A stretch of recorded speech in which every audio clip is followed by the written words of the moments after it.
So this was a problem from your classwork, so I just wanted to talk about this a little bit just to make sure that we all know what we're doing. So we've got a bug crawling along the x-axis of graph paper. So I'm just going to draw x-axis. I can see that we are going from 0, 0, then to 9, 0, back to 8, 0. So we're starting at 0. I'm just going to count the x coordinates. And then it goes as far as 9, but it ends up at 8. Okay, so describe the bug's motion. Does it always crawl in the same direction? So we go from 0 to 2 to 4 to 6 to 9. So here we are crawling to the right, or the bug is crawling to the right. But then you go from 9 to 8. So then it's crawling to the left, and then to 4. So then it's crawling to the left some more. Then it's at 4 again, and then it's crawling from 4 to 8. That's crawling to the right. So no, the bug is not crawling in the same direction. It's going to the right, then back to the left, then to the right. And then is its velocity constant? So is it moving at a constant speed? So if you look at your velocity, so that's going to be the position, change in position over change in time. So like here, from 0 to 2 seconds, you're going over 2 units in 2 seconds. If you go over 2 units in 2 seconds, then that means you are moving at 1 centimeter, because we're in centimeter graph paper, per second on average. So your average velocity from 0 to 2 seconds is 1 centimeter per second. Okay, let's see if that's going to be the same everywhere else. Well, let's look at like between 5 and 6. Between 5 and 6, you're moving 2 centimeters in only 1 second. So no, the velocity is not constant. It's changing. If the velocity was constant, then that would mean you're always moving at like 1 centimeter per second. And I also want to point out that like between 10 and 11, that's moving backwards 4 centimeters per second. Okay, because you're going from 8 to 4 in 1 second. So that's a negative 4 centimeters per second. So velocity also counts negative because it's a negative direction. So I just want to point that out. Velocity is positive if you're moving the positive direction, and velocity is negative if you move in the negative direction. All right.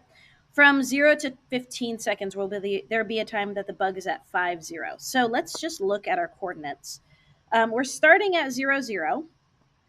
At 15 seconds, we end at 4, 0. So it would appear that no, we're never at 5, 0. But if you look at what's happening in between, well, between 5 and 6 seconds, you're going from 4 to 6.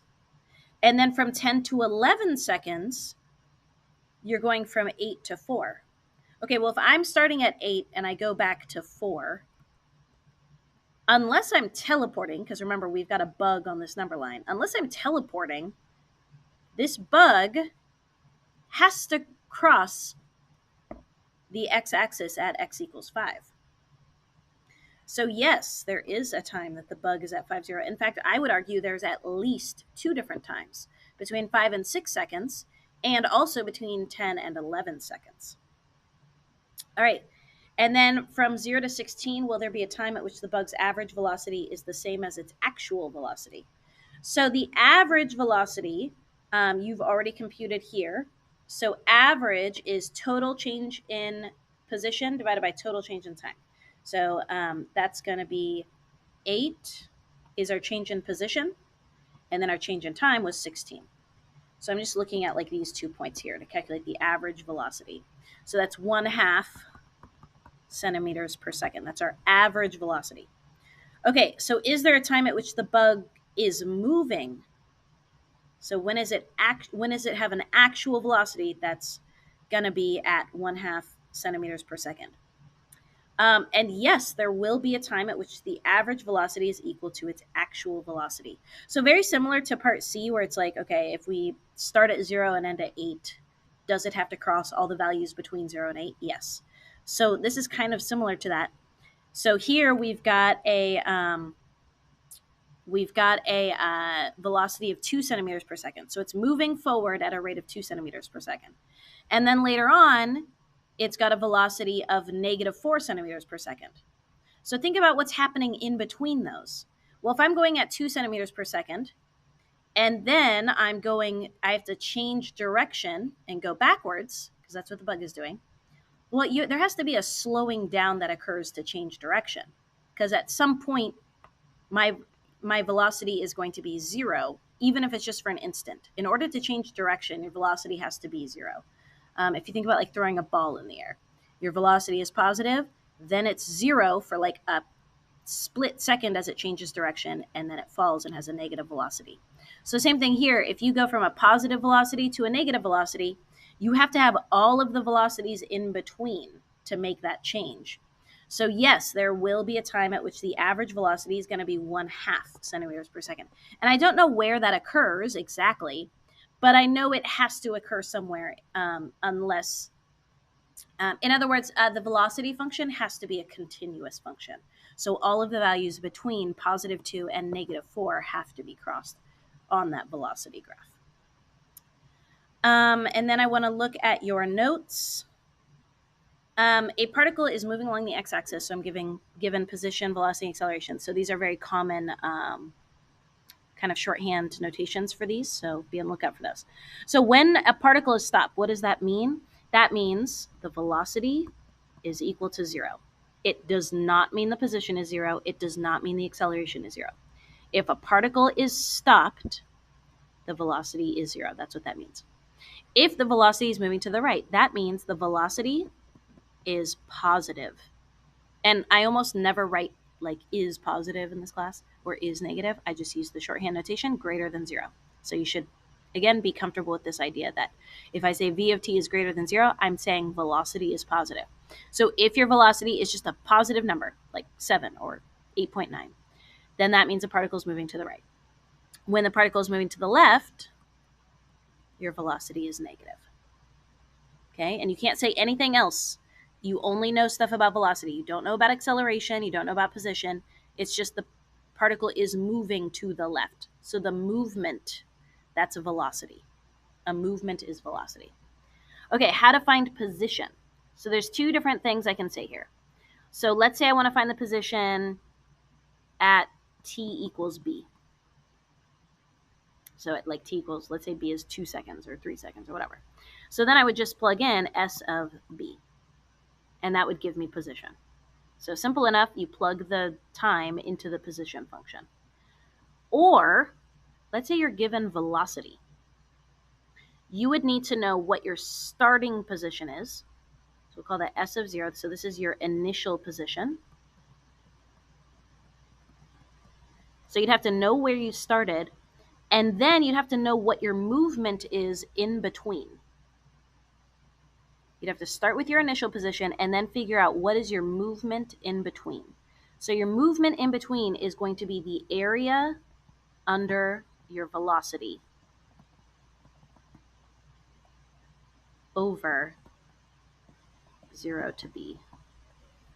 Okay, so assuming that 0 is your initial time, okay, and if your initial time is actually like 1 second, then just change it to like a value. So be s of a, let's do that, s of a plus the area under velocity over a to b. And I'll talk about more about this under velocity here, because how do you find displacement? So displacement is the distance from start to finish. That's all it is. Distance from start to finish. So you could just know your first point, know your last point, and then just find the distance between them. So in other words, I could do s of b minus s of a. My position where I ended minus my position where I started. And that gives me the displacement. So that's one way to do it. Or to find this displacement, it's the area under velocity over a to b, where a is your initial position and a is the beginning time and b is the ending time.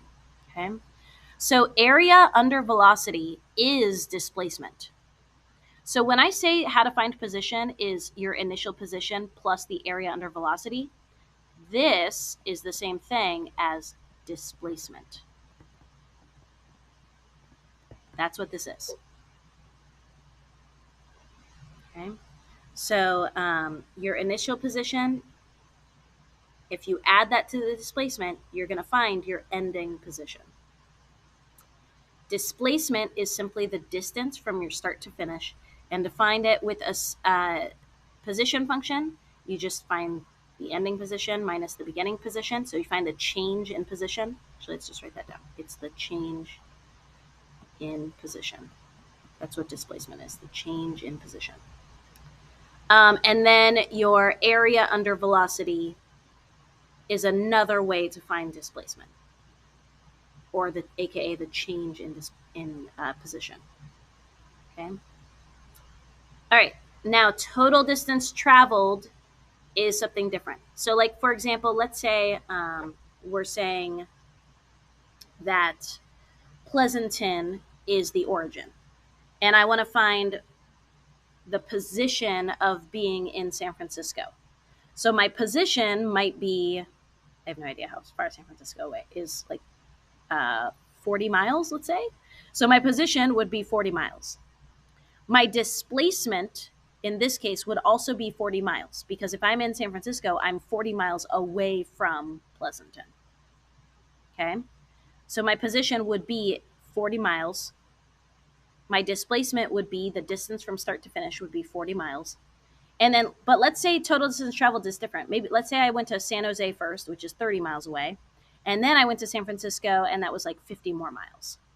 Okay, so then my total distance traveled would be 80, because I went down to San Francisco first, and then I went up to San Francisco. When you're calculating displacement, we don't care about like where you went in between. Total distance traveled, we do care what happens in between. So total distance traveled is going to be area under velocity added and all counted as positive. It's kind of the simplest way I can describe how to find total distance traveled. So let's say your velocity function looks like this. Okay, let's say it goes like this. Okay, so if I were to calculate displacement given this example, so what this tells me is that my velocity is positive, so I moved forward, and then my velocity is negative, so I moved backwards. And these areas look to be about the same. Let's call this capital A and capital B. Well, if A and B are the same, then my displacement is 0, because I went forward A amount and I went backwards B amount. So my area, so remember we normally count area under velocity, we count it if it's under the x-axis as negative. So if these two areas are the same, then I ended where I started, because I went forward a certain amount, then I went backwards the same amount. Then that's going to be ending where I started. If I go to San Francisco and then I go back to Pleasanton, my displacement is 0. But if I go to San Francisco and then I go back to Pleasanton, my total distance traveled would be 80. Because if I go to San Francisco and then back, and it's 40 miles each way, right? My speedometer would tell me, or not my speedometer, my odometer would tell me I went 80 more miles. So my total distance traveled would be 80. So given this example here with my velocity being area A and area B, my total distance traveled would be A plus the absolute value of B. So again, I would have to count all of my area under velocity as positive to find my total distance traveled. Okay, so going back to, if you need to pause the video to write all that down. So going back to this like bug, the displacement, let's go ahead and just copy this down. Displacement, so distance from the start that I ended up at. So I started at the origin and then I ended at 80. So my displacement, I don't care what happens in between. My displacement was 8 centimeters. My position was x equals 8. My displacement was 8 centimeters because I ended 8 units away from where I started. But my total distance traveled, okay, let's estimate this. So I'm going forward from 0 and then I move forward until I get to 9. So that's going to be 9. Then I go from 9 to 8 to 4. Okay, so that's a distance of 5. And then I go from 4 to 8. That's another distance of 4. So that would be a total distance of 18 centimeters because I went forward to 9, backwards to 4, and then forward to 8. So total distance requires you to understand what's happening in between, whereas displacement is just distance from beginning to end. What is the change in position? So again, displacement is change in position. So these are the main things that you need to understand. Velocity is 0, particles stopped. Velocity is positive, particles move to the right. Velocity is negative, particles move to the left. Position is just a where are you at a point in time, a location. Position is basically just a location.